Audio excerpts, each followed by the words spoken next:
At our wedding anniversary dinner, my wife brought another man and declared our marriage was now open. I didn't argue or lose my shit like she probably expected. Let me back up. Sarah and I had been married for 8 years. We'd built what I thought was a solid life together. She worked at my consulting firm as a project coordinator. We owned a house jointly that I'd been paying the mortgage on, and her ultra-religious parents still thought she was their perfect little angel.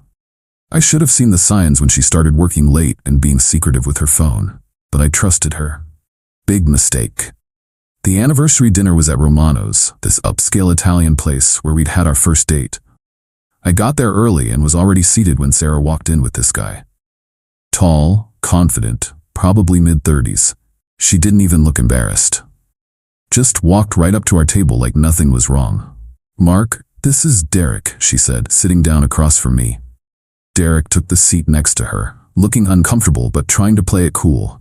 "We need to talk about our relationship." I stayed calm, folded my hands on the table and waited. "I've been thinking a lot about us," she continued, "and I've realized I need more excitement in my life. Starting today, our marriage is going to be open. I want to explore my options." Derek shifted in his seat. I could tell this wasn't how she'd explained it to him. "Open marriage," I repeated. "Just like that. Just like that." She had this smug smile on her face like she just played the master chess move. "Derek and I have been seeing each other for 3 months. We're in love." The waiter came by asking about drinks. I ordered a whiskey. Sarah ordered wine for her and Derek. We sat there in silence until the drinks arrived. "So Derek," I said, taking a sip of my whiskey, "Sarah tell you she's married when you two started fucking?" His face went red. "She said you guys were separated and getting divorce papers soon." "Separated?" I looked at Sarah. "Funny, because I've been paying our mortgage, our car payments, and your salary at my company this whole time. Doesn't sound very separated to me." Sarah's smile faltered a little. "Mark, don't be dramatic." "Dramatic?" I set my glass down. "You want dramatic? Here's what's going to happen. Monday morning, HR is getting a full report about your relationship with our client. Company policy is crystal clear about conflicts of interest." Derek's eyes went wide. "Client? Derek Patterson, Patterson Construction. You're the Morrison account, right? 3-year contract worth $200,000. I looked at Sarah. "You've been conducting a personal relationship with a client during company time, using company resources. That's grounds for immediate termination." Sarah's face went pale. She knew I had her. "As for finances, our joint account access gets reviewed by both parties for any large withdrawals. I'll be exercising that right starting tomorrow. The house payments, car payments, credit cards I've been covering, you'll need to figure out how to handle your half." Derek looked at Sarah like he'd never seen her before. "You said you were financially independent." "I am," Sarah stammered. "Mark? You can't just what? Report an employee for violating company policy? Document conflicts of interest? Follow our joint account procedures?" I pulled out my phone and showed Derek some emails. "By the way, Derek, every meeting you've had with Sarah has been logged as client consultations. Dates, times, locations. Interesting how many of those consultations happened at hotels." The color drained from Sarah's face completely. "There's more," I continued. "Your parents, you know, the ones who still think you're their innocent little girl who goes to church every Sunday? I think they should know why their daughter's marriage is ending." Sarah grabbed my arm. "Mark, please, don't involve them. You involved them when you decided to destroy our marriage." I shook her hand off. "They deserve to know the truth." Derek stood up abruptly. "This is insane. Sarah, you told me he was okay with this. You said you two had talked about opening the relationship." "We did," Sarah lied. "Mark's just being vindictive." "Vindictive?" I laughed. "This isn't vindictive. This is consequences. You made a choice tonight. You chose him over our marriage. That's fine, but I'm not subsidizing your new lifestyle." Derek looked between us, then grabbed his jacket. "I can't do this. This whole situation is fucked up." He looked at Sarah. "You lied to me about everything. About him, about your finances, about being separated. I'm not getting in the middle of this divorce mess." He walked out. Just like that. Sarah stared after him, panic starting to set in. "Derek, wait." But he was gone. The restaurant had gone quiet. Other diners were staring. Sarah turned back to me, and now she looked desperate. "Mark, we can work this out. I made a mistake. The only mistake you made was thinking I'd roll over and take it." I finished my whiskey and stood up. "The check's under your name with the hostess. You can figure out how to pay it. Consider it practice for your new independent life. I walked out and drove home. Our home. For now. The next morning I called my lawyer, Jim Morrison. We'd gone to college together, and he specialized in divorce cases. I explained the situation over coffee at his office. She brought her boyfriend to your anniversary dinner? Jim shook his head. That's cold even by divorce standards. Gets better. She works for me. Conflict of interest with a major client. That's actually good for you. Clear policy violation makes the termination clean. What about assets? House is joint ownership, but I've been making the payments. Joint checking has about $30,000. I want to protect my half and document everything for the divorce. Smart. We'll file immediately and request temporary orders. Joint account protection, asset preservation, the works. What about her family? Religious conservatives. They have no idea what she's been up to. You planning to tell them? That conversation needs to happen. Sunday evening I called Sarah's parents. Her mom, Linda, answered. She'd always treated me like family. Mark, how was your anniversary dinner? That's actually why I'm calling, Linda. Sarah and I are getting divorced. Silence. Then, what? What happened? She brought another man to our anniversary dinner and announced she wanted an open marriage. She's been having an affair for 3 months with one of our business clients. The sound Linda made was like someone had punched her. No, that can't be right. Sarah wouldn't. I'm sorry, Linda. I wish I had better news. Where is she now? She stayed at a hotel last night. We haven't talked since the restaurant. Linda started crying. In the background, I could hear Robert asking what was wrong. Linda explained through tears. Then Robert got on the phone. Mark, son, I'm so sorry. We had no idea. I know you didn't. You raised her better than this. Have you talked to a lawyer?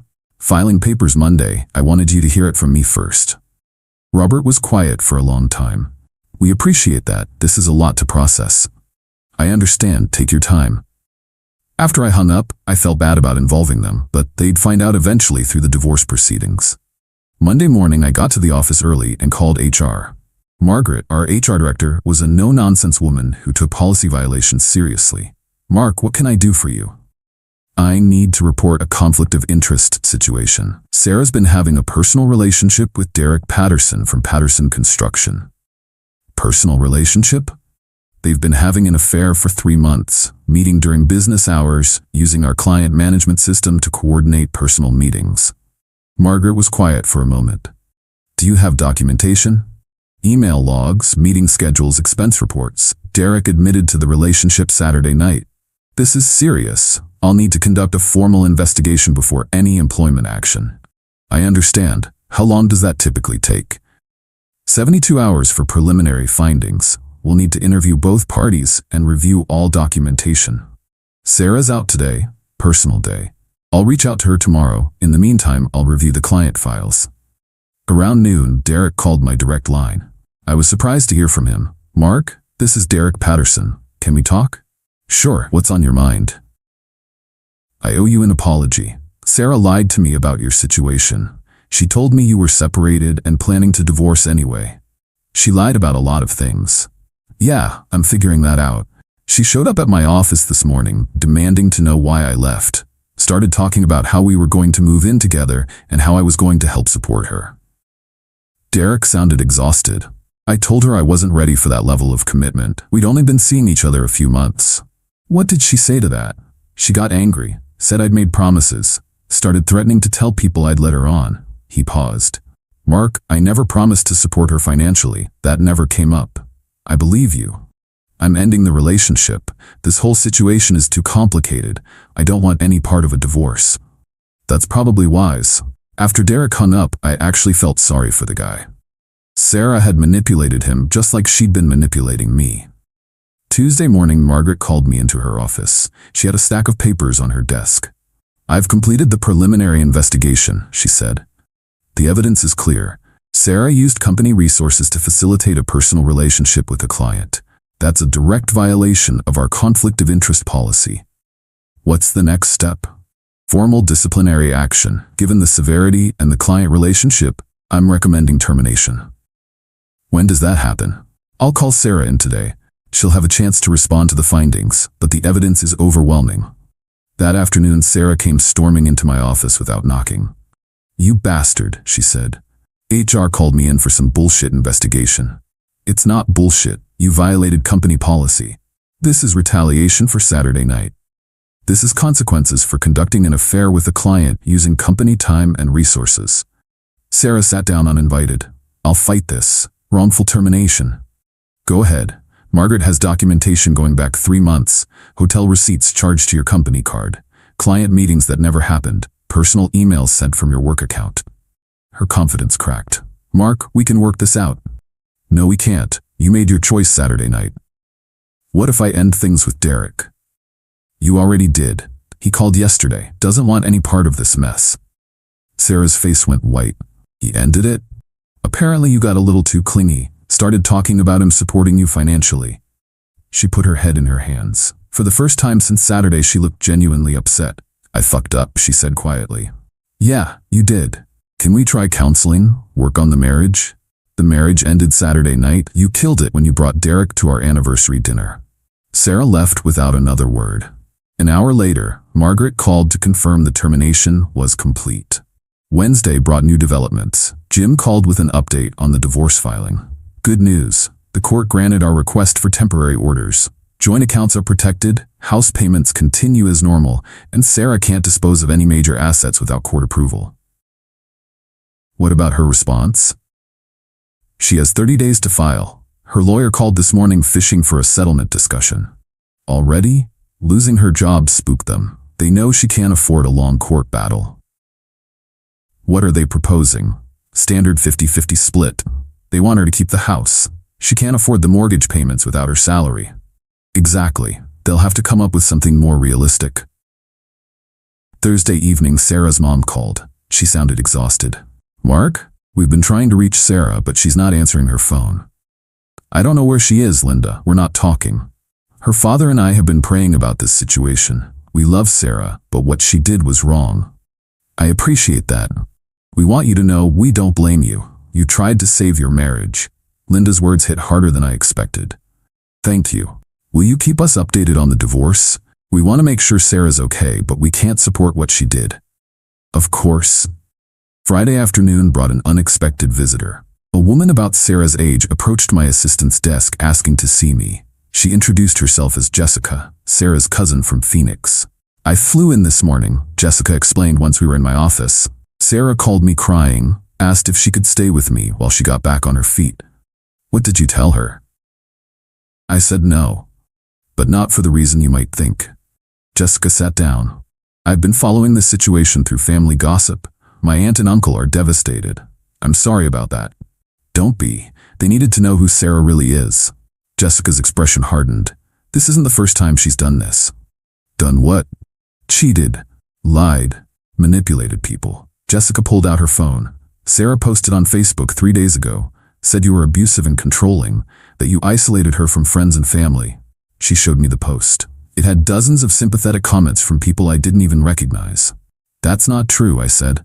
I know, I commented on the post asking for details. When she couldn't provide any, I started asking other family members questions. Jessica put her phone away. Turns out Sarah's been lying about a lot of things for years. Like what? Money problems she blamed on you. Job issues she said were discrimination. Even some health scares that turned out to be completely fake. I leaned back in my chair. 8 years of marriage and I'd never seen through any of it. Why are you telling me this? Because my aunt and uncle are good people who've been manipulated by their daughter, and because I wanted you to know that some of us see through her act. Jessica stood up. I also wanted to warn you, Sarah's desperate. She lost Derek, lost her job, and now she's losing family support. Desperate people do stupid things. What kind of stupid things? False accusations, harassment, stalking. Jessica handed me a business card. This is my attorney in Phoenix. If Sarah escalates things, call him. He's dealt with situations like this before. After Jessica left, I sat in my office thinking about everything she'd told me. The woman I'd been married to for 8 years was essentially a stranger. That weekend was quiet. No calls, no surprise visits, no drama. I started to think maybe Sarah had accepted reality and was planning to move on quietly. I was wrong. Monday morning, my assistant handed me a certified letter that had been delivered over the weekend. It was from a lawyer I'd never heard of, representing Sarah. The letter accused me of wrongful termination, sexual harassment, and emotional abuse. It demanded I reinstate her employment immediately and pay damages. I called Jim immediately. "They're desperate," he said after I read him the letter. "Sexual harassment? You're married to her." "We're married." "Even so, this is a Hail Mary. Her lawyer knows she doesn't have a case. This is pure intimidation." "What do I do?" "I'll respond with our evidence. The affair documentation, the policy violations, the client relationship. Once they see what we have, they'll back off. And if they don't, then we countersue for defamation and extortion. Trust me, they don't want that fight." Tuesday brought more fallout. Margaret knocked on my office door looking concerned. "Mark, we have a problem. Sarah's been calling our clients directly." "What clients?" "Patterson Construction, for starters. She told Derek's office manager that you were harassing her and trying to destroy their business relationship." "What did they say?" "Derek's manager hung up on her, but she also called Morrison Industries and Blackstone Development. Same story with both of them." This was escalating beyond what I'd expected. "What's our exposure?" "Minimal. All 3 clients called me directly to confirm the story wasn't true. But this could be considered interference with business relationships." "Can we get a restraining order?" "Talk to your lawyer. This goes beyond employment issues now." I called Jim immediately. Within 2 hours, we had an emergency hearing scheduled for Thursday morning. Wednesday evening, Sarah's dad called. He sounded tired. "Mark, we heard Sarah's been causing trouble at your work." "Where did you hear that?" "She called Linda yesterday, screaming about how you were destroying her reputation and turning everyone against her." Robert paused. "Son, Linda and I have made a decision. We can't enable this behavior anymore. We love Sarah, but she needs to face the consequences of her choices." "I understand. We're not taking her calls anymore. We told her if she wants to reconcile with the family, she needs to get professional help first." "That must have been hard. Hardest thing we've ever done. But we can't watch her destroy more lives." Thursday morning's restraining order hearing was brief. Sarah didn't show up, but her lawyer argued the case was just a bitter divorce dispute. The judge wasn't buying it. Client interference and workplace harassment go beyond marital issues. Restraining order granted. Sarah was now legally required to stay away from my workplace and stop contacting our clients. That afternoon, Jim called with news about the divorce. Sarah's lawyer wants to meet. They're ready to settle. What changed their mind? The restraining order. Plus her parents cut off financial support. She can't afford to drag this out. What are the terms? House gets sold. You keep 60% after mortgage payoff. She keeps her personal accounts and car. You keep the business and investments. No alimony. What about her harassment claims? They'll withdraw everything in exchange for a clean divorce. When do we sign? Papers will be ready next week. The house sold within a month. Sarah got about $25,000 after all fees and mortgage payoff. Not enough to start over comfortably, but more than her behavior deserved. I heard through mutual acquaintances that she'd moved back to Phoenix. Someone said she was working retail. Someone else said she was living with a new boyfriend. I didn't care enough to verify either story.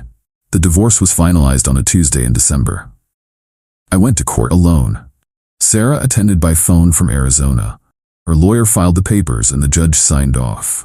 8 years of marriage ended with a signature and a file stamp. Walking out of the courthouse, I felt lighter than I had in months. I drove to my new apartment, opened a bottle of wine I'd been saving, and deleted Sarah's contact information from my phone.